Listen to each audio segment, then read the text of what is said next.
Big guns, we're back. It's your boy BLKFinesse. This is a fairly newer than what I just watched. Madden 24 gameplay, the biggest change.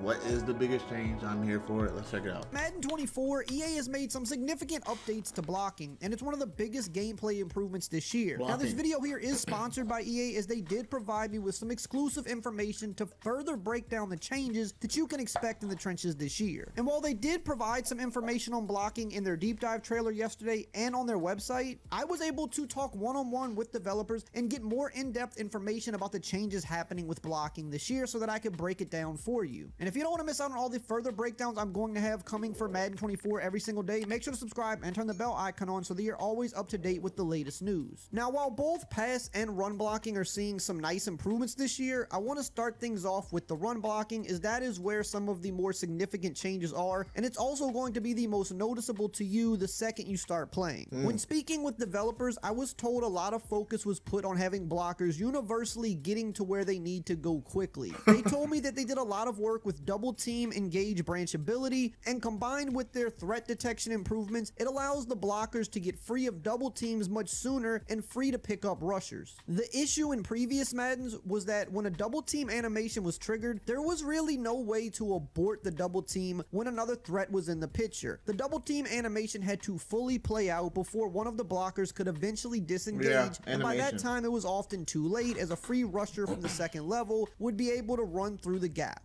The difference now is, instead of being stuck in those double team animations, there's new fallback animations to ensure that every disengage request is respected, and blockers can leave double teams when they need to. As threats develop around you randomly on any given play, especially from user defenders who are always unpredictable, this change helps a lot, as the blockers will consistently target these threats better than in years past, which opens up running lanes that were otherwise not always there before. You'll notice blockers get to the second level much more consistently in Madden 24 by peeling off their double teams when necessary. Blockers also now do a much better job at chipping through traffic to get to their targets instead of getting hung up on existing one-on-one blocks, and this is another one of those small changes that actually makes a pretty significant difference once you start to notice it. And of course, this doesn't mean that they're never still going to get hung up sometimes or get caught up in the traffic. It is a video game, it is Madden. We're still going to see that sometimes. Yeah, I think the only problem with that is, if they spend so much time focusing on the O-line, like, they'll never give anything to the D-line. There are some really good D-linemen. Like, don't make them rely on their abilities, bro.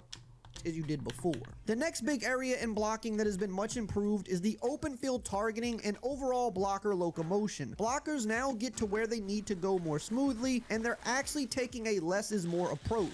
They're focused on taking steady destinations to the nearest threat and locking onto him instead of trying to account for multiple different players at once. Previously, the threat detection algorithm would literally take into account every single player on the field, which caused a lot of target switching for blockers. By changing targets way too often, this would lead to indecisive behavior on the field, and thus they'd sometimes block nobody, and we've all seen this happen a ton throughout the years playing Madden. Now what they'll do is filter out the most dangerous defenders in front of them unless somebody literally crosses right in front of their face. Otherwise, they go steady ahead downfield and they'll lock on to the nearest threat, which allows you as a runner to confidently follow behind them. The devs also specifically told me that they are not saying the open field blockers will never miss a block or never make the wrong decision or never just have those wonky moments that we've come to see in Madden pretty often, but they will definitely be consistently better than they have before, and they will be easier to read as a ball carrier so that you know where you need to go to make your cuts. And judging from the beta feedback I've personally seen around the internet, it seems that most people agree. The open field targeting and locomotion improvements are especially noticeable when it comes to pulling blockers. While this is still an area that can use further improvements, it's absolutely better than it has been. Pulling blockers get to their targets more urgently, and because they're looking to lock on to the nearest threat only, this leaves you as the ball carrier in a position to pick up yards more consistently. They also look to help chip block other defenders who are shedding their blocks, so even if your pulling blocker has a completely different target in his sights, he'll still help out more often on his way there if necessary. This makes run plays like power O's, for example, feel so much better than in years past. All these changes here also help out a lot in the passing game, especially with screenplays areas, as your pulling blockers are able to use all of these improvements to get downfield and decisively block defenders as they lead the way for you to pick up yards. Wide receivers and tight ends will also be better more consistently with blocking after the catch. Again, the dev team does acknowledge that there's still more opportunity to improve here specifically, as you'll still see some bugs from time to time with open field blocking, but they're confident that they have made good strides in this department for Madden 24. Yeah, now, of course, if you know me, you know that I had to ask the devs about certain defensive formations, such as dollar being much better versus the run than it should be, especially when you take into account that online players like to sub in those smaller safeties at their linebacker positions who should be weaker versus the run. Yes. They told me that they put a heavy so. focus this year on respecting weight discrepancies between players, so smaller players get punished more often all over the field. In addition, they've also revisited the impact and pancake block tuning in the open field, so you'll now see those impact blocks winning more often. Another important thing to note is that all global double team changes that we went over earlier will help against...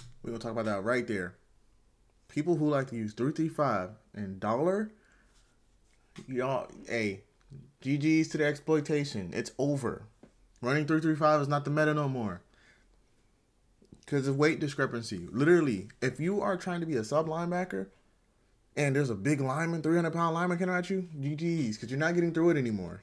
GG's, run play. These formations a bit more. Unintuitively, with double teams being as sticky as they were last year, sometimes having a numbers advantage in the run game last year could actually feel like a negative. If there is a three-man front that causes two separate blockers to both be stuck in animations with no way to leave and pick up free rushers, that is a problem. They told me that the double team improvements really set them up to reverse this and make doubles consistently more useful, as they can now branch out of those double teams faster and get to the second level defenders. Now, only time will tell if the pros can still figure out a way to make dollar defense viable versus the run, but judging from all the pancake blocks in the trailer, I do anticipate there at least being more balance here. Speaking of pancake blocks, that's the next thing we have to talk about. We've seen them highlighted in both trailers so far, so clearly this is something that EA wants us to know about. I was told that pancake blocks will trigger more often in the open field, especially versus smaller defenders. Pulling blockers are also more conservative when they attempt these versus larger defenders, so they will play normal run blocks versus potentially bad matchups, but get more aggressive and try to pancake when they have an advantage over the defender. So in theory, the more DBs you put on the field, the more pancakes you should see, as those smaller defenders stand no chance versus the likes of Trent Williams or Quentin Nelson, for example. But they won't attempt to flatline guys like Aaron Donald or Dexter Lawrence, as that will likely put them in a position to be easily shedded. They'll instead just try to hold them off long enough for you to get. It is also a larger factor this year in the win chances for impact blocks, engages, and shed attempts. Momentum is not a larger factor in win chances, I was told. However, it is a large factor in animation selection. So the blocking animations that trigger are more appropriate for the individual player's speed going into the animation. This will lead to a lot less moments as a user defender where you feel like you're getting sucked into a block. Ratings still play the largest role here, and abilities will obviously give you an extra boost, but the weight factor has been the biggest change here overall. If you have a pretty significant weight advantage this year, you can expect to see more impact and pancake blocks happening. Now, with all that said about running, I know most people are expecting an overpowered run game for Madden 24. I'm also wondering if that'll be the case myself, and I've already predicted that this could be a thing. I can definitely see this being a more run-heavy year than in previous years because of how much better the run blocking is. But it's also worth noting, to help counter this, EA has finally implemented adaptive AI for the run defense in Madden 24. Now, if you use the same run play or run concept repeatedly throughout the course of a game, the defense will progressively start reacting faster to it. This will apply versus the computer and also in user versus user games. You'll notice this year defenders will make read steps to try and diagnose the play as it starts, but if a team is running the same play out of the same formation, there is going to be a tell to the defense this year. Once the defense keys in on this, defenders will play their run fit and start hitting their gap as soon as the ball is snapped, instead of making their read steps, because they already know what you're doing. Only time will tell how well this works once everybody has their hands on the game. You always have to expect that somebody's going to find a more powerful run or a way to get around this, and I imagine adaptive AI will definitely be something that needs tweaking and tuning as different metas come into play. But if this can help cut down on play spamming even a little bit, that'll be a much welcome change for many people. Moving on to pass blocking, the first thing I wanted to find out about is what was being done to help combat the edge pressure from blitzing DBs. We saw the dollar defense be a pain to block last last year, and also other edge pressure in general. I wanted to know if the linemen would now better recognize and pick up these outside blitzers when appropriate. I was told from the developers that it's less that they recognize it better, but more that they are able to get where they need to go. They did fix a few issues where the linemen were not regarding a rusher defender as a threat soon enough to pick them up, mostly surfaced around users stacking behind linemen and shooting gaps, but the larger focus was on being more dynamic and how they matched and branched in and out of animations. Because the majority of the time the issue was not that the blocker didn't recognize the threat, he just wasn't able to effectively get to the free rusher. In order to improve their ability to get where they need to go, EA improved things like the locomotion and the double team branch ability that I spoke about earlier in this video. New pass block strafe local animations allow faster moving strafes out of the pass block stances. Blockers should be more effective covering ground this year and look better doing it. Blockers are also able to match double team animations and pass blocking more effectively as well, which reduces cases of a free blocker trying to find an animation and not helping his teammates out in pass protection. This then allows for the double team branching to kick in, which lets the nearest blocker peel off and pick up the edge rusher. This doesn't mean that they'll be perfect every time and that edge pressure won't still be a thing, but it shouldn't be as hard to block as it was last year. Also, if the numbers are in the defense's favor, free rushers will still come in where it makes sense. They also said that these locomotion changes should help out a bit with different contain style blitzes that people like to cook up. Contains have often been a glitchy way to create unblockable pressure at times in Madden, but the locomotion changes should help blockers be able to engage with these offenders more consistently than before. I also asked about loop blitzes, which have been a thing on and off in Madden for years. Looping can be a realistic way to generate pressure, but we've also seen times where it was way too consistent and unrealistic. They said that all of the changes we've already discussed, such as locomotion,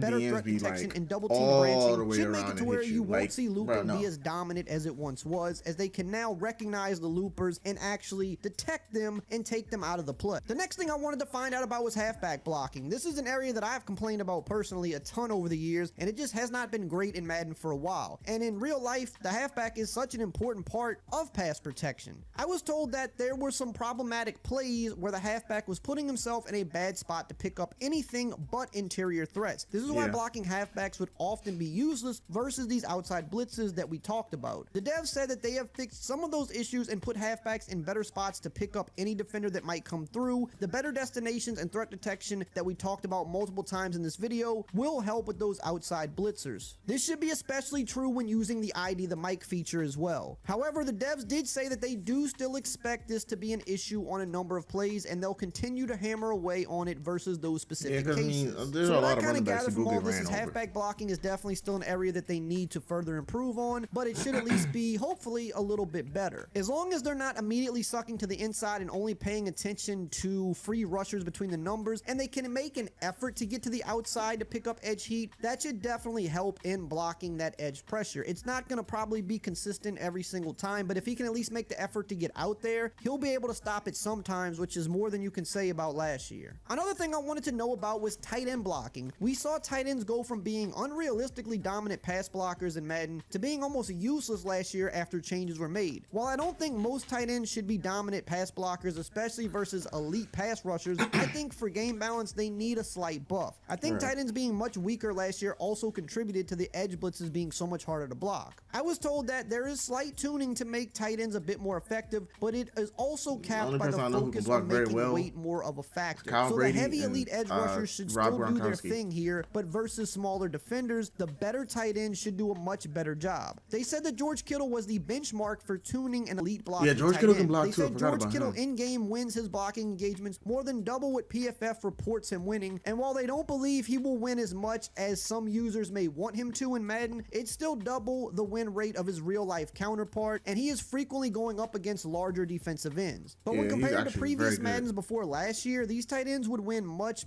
more than even that. My personal hope here is that the better blocking tight ends can hold their own better than they did last year, while just regular tight ends in general can do a better job at helping out with double teams and chip blocking, so that users who do know how to set up proper pass protection will receive the benefits versus people who just want to mindlessly blitz off the edge every single play. Now, if you want to know even more about the other aspects, so it seems like they got everything for something.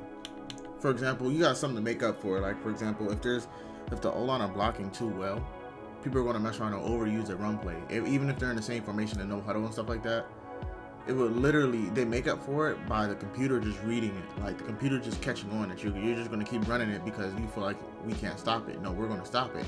In real life, that's what people do, and they're gonna guess. Now, I feel like the exploitation is gonna be about the fact that if they run the same play maybe twice, and they turn around and be in the same formation and run something different, then yeah, that might become a problem.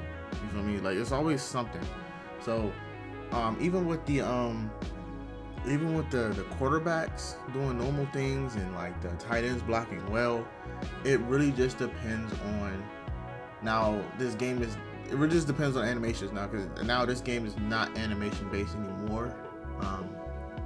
It's more so about AI awareness. You feel me? Like, you're not gonna get sucked into animations like you used to anymore. So, I mean, comment down below what you think. You know, it's your boy BLKFinesse for y'all.